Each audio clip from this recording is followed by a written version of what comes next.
આપણે વાત કરીશું ગોવિંદ પરેખના 18મા પેજની. એમાં પહેલાં આપેલું છે ગર્ભની સર્પ કે કાટને પર લક્ષણ. તો આચાર્ય ચરક એમ કહે છે કે મુખ પાંડુ, ઓષ્ટ શોથ અને નેત્ર કૃષ્ણ વર્ણનું જોવા મળશે. તો એમાં શું જોવા મળશે કે મુખ પાંડુ વર્ણનું જોવા મળશે, ઓષ્ટ શોથ એટલે કે હોઠમાં સ્વેલિંગ જોવા મળશે, નેત્ર કૃષ્ણ વર્ણનું જોવા મળશે. જ્યાં સુશ્રુત એમ કે છે મુખ પાંડુ વર્ણનું જોવા મળશે અને ધ્યમાત એટલે કે ભય જોવા મળશે.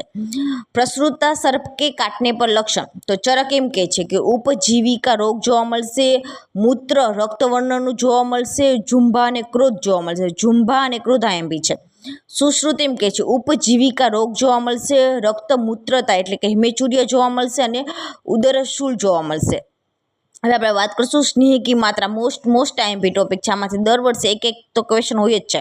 તો એમાં પહેલાં આપણે એમ યાદ રાખશું કે એક યામ એટલે કે એક પ્રહર એટલે કે 3 કલાક થશે.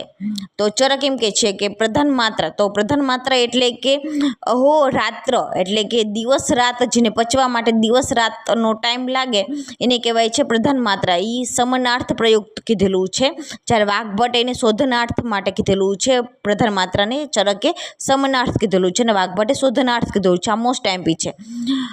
પ્રધાન માત્રા એટલે કે જેને પચવા માટે દિવસ રાતનો ટાઈમ લાગે એટલે કે 24 કલાક થાય એટલે કે 8 યામ થાય.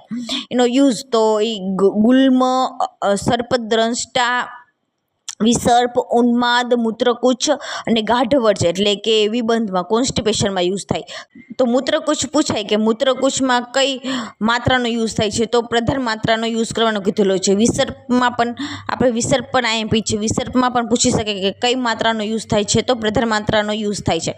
પછી પ્રભુત સ્નેહ નીતિ એટલે કે જે વ્યક્તિ દરરોજ વધારે પ્રમાણમાં સ્નેહ પાન કરતો હોય, શુદ્ધ પીપાસા સહન કે જે ભૂખ તરસને સહન કરી શકે તેવો હોય, પાવક ઉત્તમ બલ એટલે કે જેની જઠરાગ્નિ બલર્યું ઉત્તમ હોય, શારીરિક બલ ઉત્તમ હોય.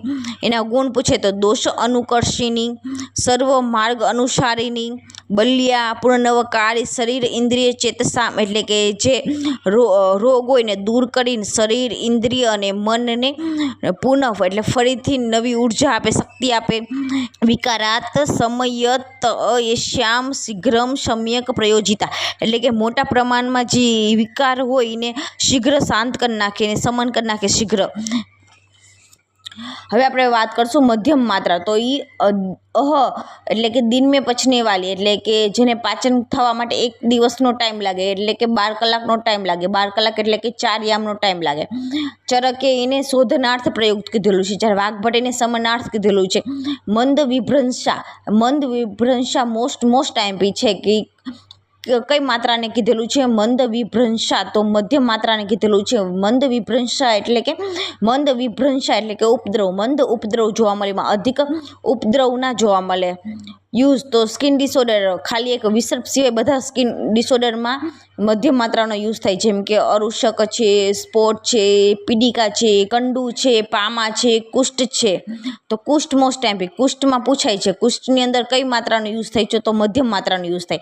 પ્રમેય અને વાત્રક્ત એ પણ મોસ્ટ આઈએમપી છે. પ્રમેય અને વાત્રક્તમાં પણ મધ્યમ માત્રાનો યુઝ થાય છે. ન અતિ બહવાશીન એટલે કે જે અધિક માત્રામાં ભોજન ના કરતું હોય. મૃદુ કોષ્ઠ હોય, મધ્યમ શરીર બળ હોય, એની અંદર મધ્યમ માત્રાનો યુઝ કરવાનો. એનો ગુણ તો શોધનાર્થ માટે. ન અતિ બલ હારીની એટલે કે એનાથી વધારે બળનું હાનિ થતી નથી. સુખેન ચ સ્નેહ્યતી એટલે સુખપૂર્વક સ્નેહન કરે છે. હવે હસ્વ માત્રા. તો અર્ધ એટલે કે આધે દિન મેં પચને વાલી એટલે કે જેને પાચન થવા માટે અડધો દિવસ લાગે એટલે કે 6 કલાક લાગે એટલે કે 2 યામ લાગે. યુઝ તો જ્વર, અતિસાર અને કાશ કે જે લાંબા સમયથી જ્વર, અતિસાર અને કાશથી પીડિત હોય એની અંદર આપણે હસ્વ માત્રા આપવાની કીધેલી છે. એટલે કે જક તરીકે આપણે યાદ કરી શકીએ કે જક એટલે જ્વર, એ ઉપરથી અતિસાર ને કે ઉપરથી કાશ. અથવા તો વૃદ્ધા, બાલા, સુકુમાર અને સુખોચિતા એટલે કે સુખપૂર્વક જીવતા હોય એ બધાને હસ્વ માત્રા આપવાનું કીધેલું છે. રિક્ત કોષ્ટત્વમ અહિતમ એટલે કે જેને કોષ્ટ ખાલી હોય, કષ્ટદાયી હોય એને હસ્વ માત્રા આપવાનું કીધેલું છે. મંદ અગ્નિ હોય, જેને અવર બળ હોય, એ બધામાં હસ્વ માત્રા આપવાનું કીધેલું છે. ગુણ તો પરિહારે સુખા, સ્નેહન અને બૃહન કરે. વૃષ્યા હોય, બલિયા હોય, નિરાબાધા એના અંદર કંઈ ઉપદ્રવ ના જોવા મળે. ચિરમ ચ અનુવર્તતે એટલે કે લાંબા સમય સુધી રહે. હવે આપણે વાત કરશું અકોર્ડિંગ ટુ સુશ્રુત. તો સુશ્રુત એમ કહે છે ચતુર્થ ભાગ તે અહની. તો અહની એટલે કે 12 કલાક અને 12 કલાકનો ચોથો ભાગ એટલે કે 3 કલાક એટલે કે એક પ્રહર. એ કેના માટે યુઝ થાય કે જે અગ્નિદીપન કરે છે અને અલ્પદોષમાં હિતકર હોય છે.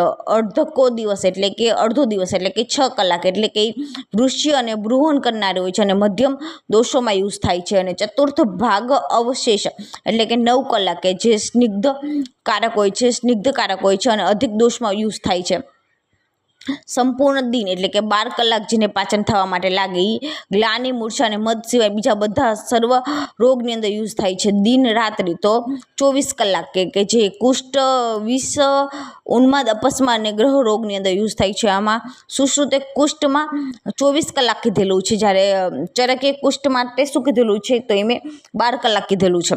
હવે આપણે વાત કરશું વાઘભટ્ટે હસ્વયસી માત્રા એટલે કે હસ્વ સે ભી કમ અથવા તો 2 યામ સે ભી કમ સમય મેં જીર્ણ હો. પાચન થવા માટે 2 યામથી પણ ઓછો સમયની જરૂર પડે એને કહેવાય છે હસ્વયસી માત્રા. હવે આપણે વાત કરશું સર્પી સંજ્ઞા. તો હારી તેમ કે છે યથા જરા યાતિ સર્પી ગુણ વ્યવસ્યા તથા એટલે કે જેમ ઘી રહ્યું એ જૂનું થશે તેમ એના ગુણમાં વૃદ્ધિ થશે. ચરક સુશ્રુત અને યોગ રત્નાકર એમ કહે છે કે પુરાણઘૃત એટલે કે 10 વર્ષ જૂનું હોય એને કહેવાય છે પુરાણઘૃત. એ ઉગ્ર ગંધવાળું હોય છે, ત્રિદોષજ્ઞ હોય છે, ગ્રહનાશક હોય છે અને કટુ તિક્ત રસ હોય છે.